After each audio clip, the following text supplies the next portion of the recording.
Hello and welcome to Pellowe Talk. Today we've got George Christensen, Alexandra Marshall and Matthew Littlefield joining me again, and we're going to be talking about a range of different topics. What we're going to cover in the next hour or so is culture. How do conservatives, right-thinking people, Christians take back the arts, Hollywood, making movies, telling stories, selling books, the news? How do we actually do that, support it, and make sure that it gets up? Because let's face it, culture is exactly what is used by leftists, that long march through the institutions to not only indoctrinate our children in university, but right from the get-go, and then all through culture with movies and the storytellers actually telling us what's right, what's wrong, what's normal. And we're also going to be talking about the FBI telling Mark Zuckerberg who should win the presidential election, as well as Joe Biden's fantastic idea of making you, American viewers, taxpayers anyway, but making the taxpayer pay for somebody else's degree in gender theories or feminist interpretive dance theory. That's exactly what you don't want to be paying for. That and more topics coming up in this hour of Pellowe Talk. I'm Dave Pellowe. May all that you stand for and that we stand for be preserved under the providence of God for the happiness of mankind. The trouble is caused by unthinking people who carelessly throw away ageless ideals as if they were old and outworn machinery. But it is the values of individual liberty, equality before the law and the supremacy of people over the state to which we can always with confidence return as a powerful and uniting force. Australia is not a secular country. It is a free country.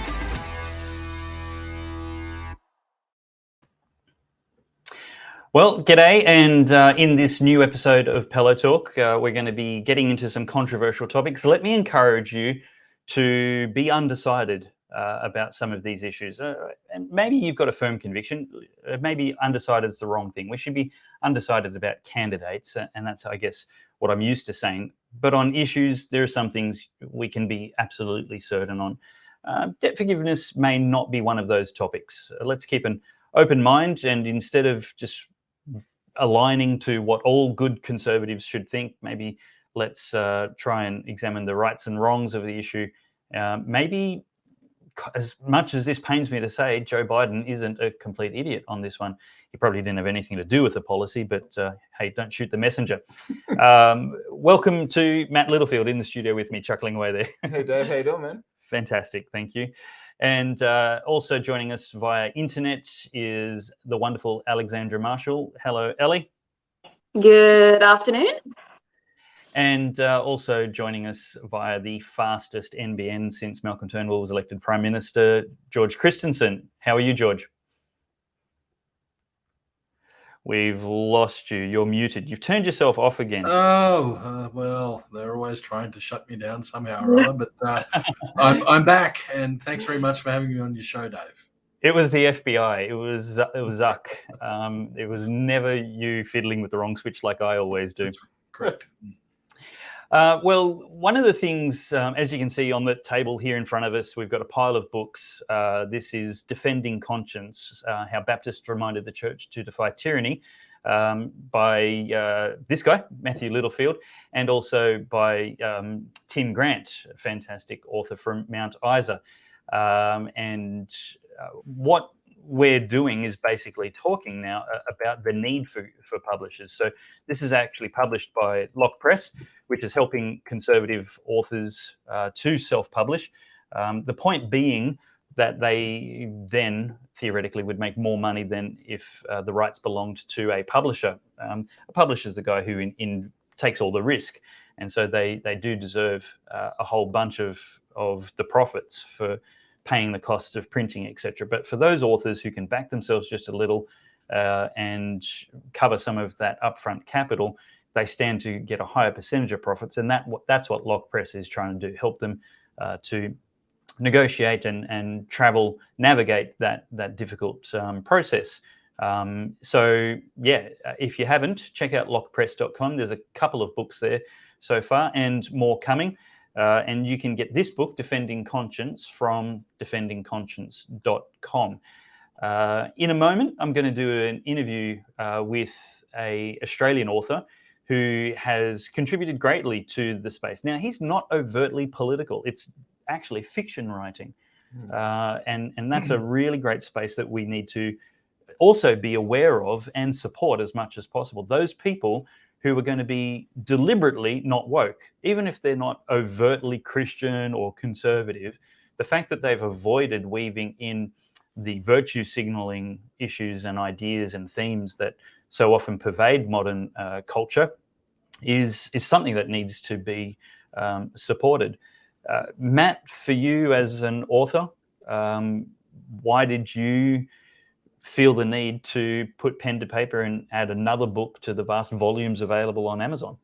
Well, because we saw a problem in society and it needed to be addressed. And we saw a problem not just in society, but in the church. I mean, as a pastor, obviously I have a lot of concern for where the church is at and what's happening with the church. But it wasn't just that. It was society had gone crazy and ejected so much of the principles. And as a historian, one of the things that I've observed most about history is it's those who write who win the future. You might not win the present necessarily, but if you write, you've got a much better chance of writing in the future. And it's those who write and write profusely who make a difference. And it's not just writing history books. This is basically a history book and a bit of an apologetics book and a bit of a social commentary book, all wrapped into one. A lot of stories in there, a lot of fun stories in there. But it's not just writing books like that which win the future. It's writing good stories. I mean, one of the things we remember the most is the movies we watch, the good novels we read, even comic books that we read. If you want to win the future, you've got to put pen to paper and write. Yeah. So that's why we did it. Brett Clark says his copy arrived yesterday. Hello to everyone saying hello. Do let us know where you're watching from. If you're watching live, we'd love to see that. And if you're not watching live, in just a few minutes, we're actually going to end this video, delete the whole live version after we're finished the broadcast. And then we need you to finish watching the rest of the show. In fact, you can head across there now, goodsource.news, to watch the whole episode, because what we're not going to do is support censorious big tech platforms. So for those people who missed the live show for the last 2 weeks, I was traveling to Moree with Chris, my volunteer producer, and we hosted the Church and State Conference in the regional centre of Moree, New South Wales. Fantastically attended, about 100 or so people there. And there was some people, there's a lot of young kids in attendance, which was really impressive. And I mean primary school age as well as young high school age and senior high school as well as university age students. It was really good. One particular mother and her young high school age, maybe year 6 or 7 son, were only planning on coming until dinner time. It's an 8-hour political conference, and they thought, oh, 8 hours could be a bit much. And her son said, Mum, really want to stay. Can we have dinner and stay for the whole night? And the content, the speakers were just so fantastic that what they planned on doing ended up doubling. And that's thanks to James McPherson and Kurt Malberg and Nikki Arbin, who some of you may have heard of, the New South Wales director of the Australian Christian Lobby. So that's why we didn't have a show for the last 2 weeks. Takes a lot of effort to do that, but we did have a repeat. Before I go to Alexandra and George, I'd just like to play this interview with C.S. Cooper. Now, he's a fantastic author. And I have to say, with a background in many, many industries, one of the common themes professionally for me and what I've always done is sales and marketing. And I really admire a great salesman. And this is the thing about C.S. Cooper.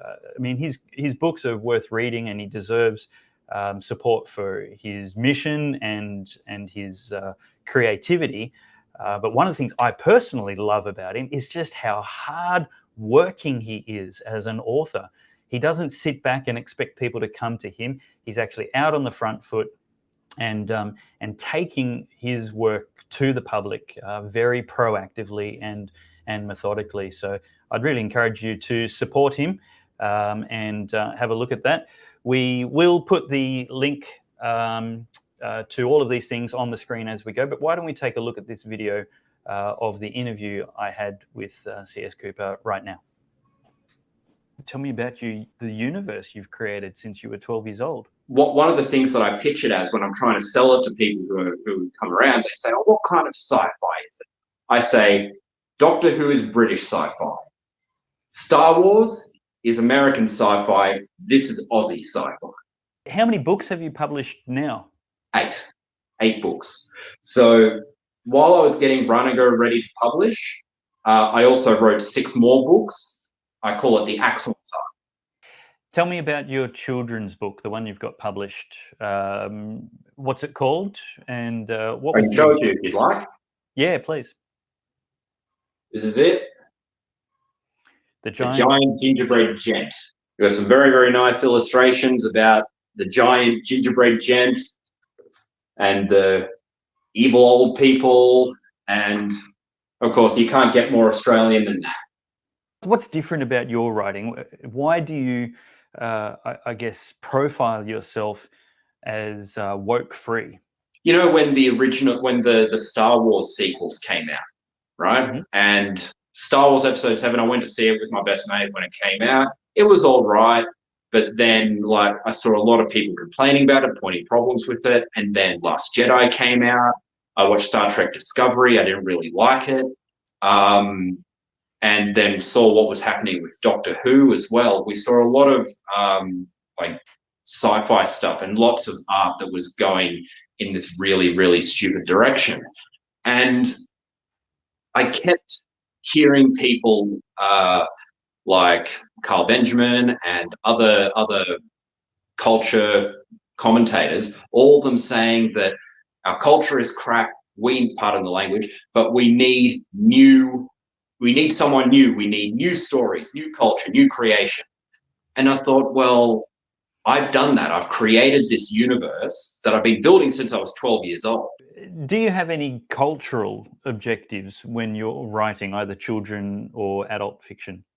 Pretty much, I just like to do something wholesome. Has there been any kind of resistance or difficulties that you've encountered as a writer of a writer who introduces Christian or conservative or even just woke free fiction? Has that hindered you in any way? No, not really. Primarily because I don't really talk. When I'm trying to sell it, I don't really talk about that stuff. I have had a few experiences where when I was pitching the Axel Saga, for instance, at a convention in Melbourne, one of the things I said was it has a lot of elements from H.P. Lovecraft.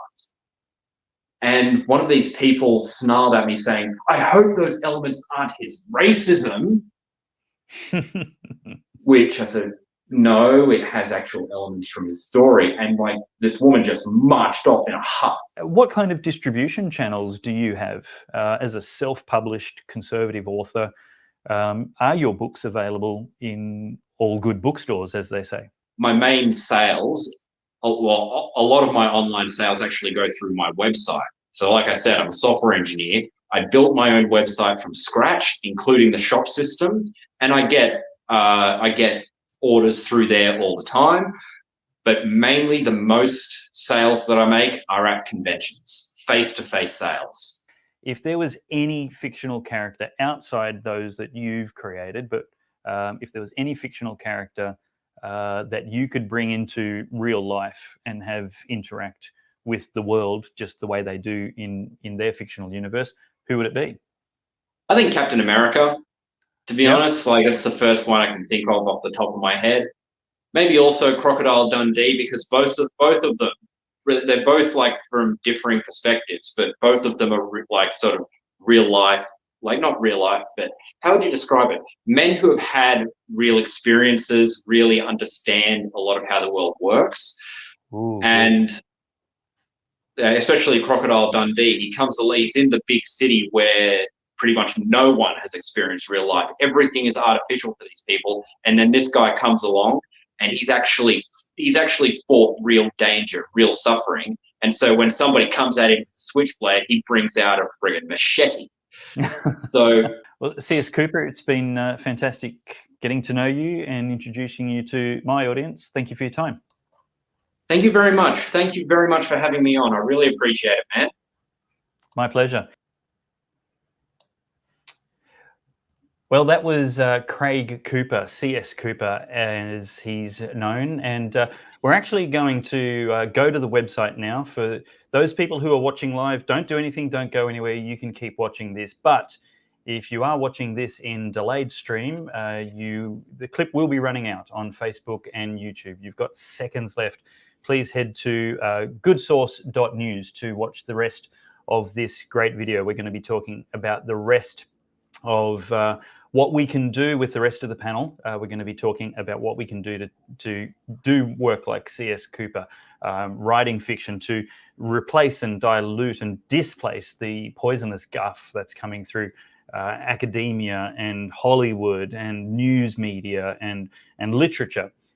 So head over to goodsource.news and look for that episode there, talking about fighting for our culture.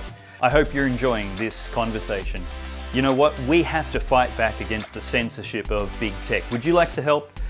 You can do that now by heading over to the website, goodsource.news. We're going to end the conversation here on this channel because we need to make sure that we're independent and not reliant on big tech.